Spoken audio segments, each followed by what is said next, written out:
So your team's been together for quite some time. Tell us a little bit more about your team dynamic. Yeah, we came together as four former skips, although we definitely don't refer to ourselves in that way anymore. We brought our own philosophies into our team and kind of melded them together to create a pretty special dynamic out there.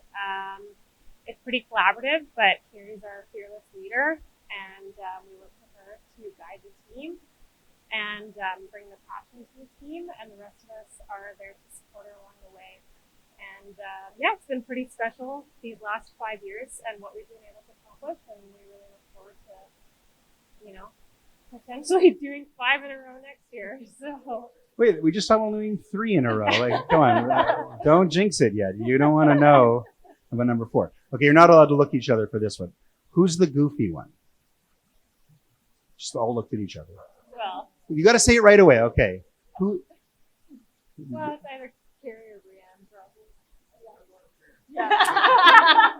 Yeah. Who's the serious one?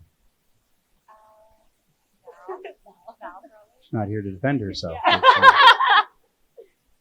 Can't think of another kind of. We'll come back to it. All right.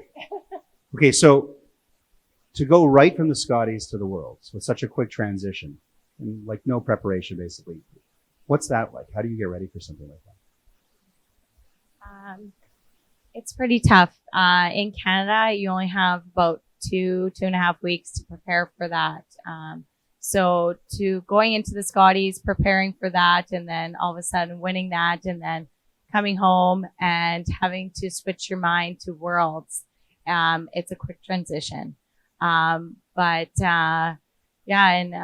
playing in front of all of our family and friends and fans, it was absolutely amazing experience. And after the pandemic, we played in with no fans, and it was pretty sad. Like, we were looking up at a screen afterwards, and it was so quiet you could hear the toilet flush. So that was interesting. But to have our family there with us and to share that moment at Worlds and playing on home soil is a dream come true. So I wasn't a curler, but I really did grow up watching curling in the late 90s. It was always on, during the Brier, during the Scotties.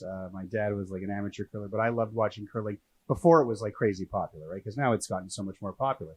But back then at the Worlds, it was just like you had to watch out for Scotland. That was pretty much it. And I'm just curious how you see the rest of the world changing with curling and how it makes your life so much harder. Yeah, it's definitely changing.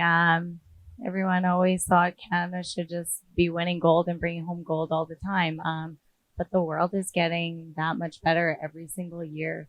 And I think a part of that is that a lot of the teams are chosen for Worlds before the event starts, quite like a few months prior, or even a year in advance. So for us Canadians, it's a little more challenging and to mentally prepare for that.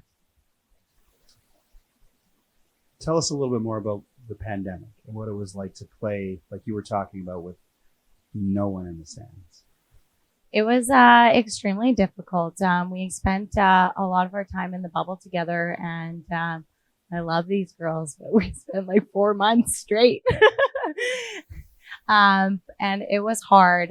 We had some really dark days, especially like if we were having like a lull in our games and stuff like that. We didn't have that family support to just go out for dinner or to change scenery. We were stuck in a room together, or even just by ourselves. And it was extremely difficult, but we had each other there to support each other. And these teammates of mine are like my sisters, and I absolutely love them, and even Coach Reed.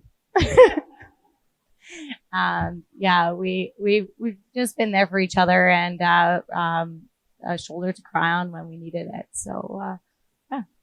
Well, congratulations. Good luck with the 4th attempt, and maybe even for the 5th. Team of the Year, Team Einarson, congratulations again. Thank you.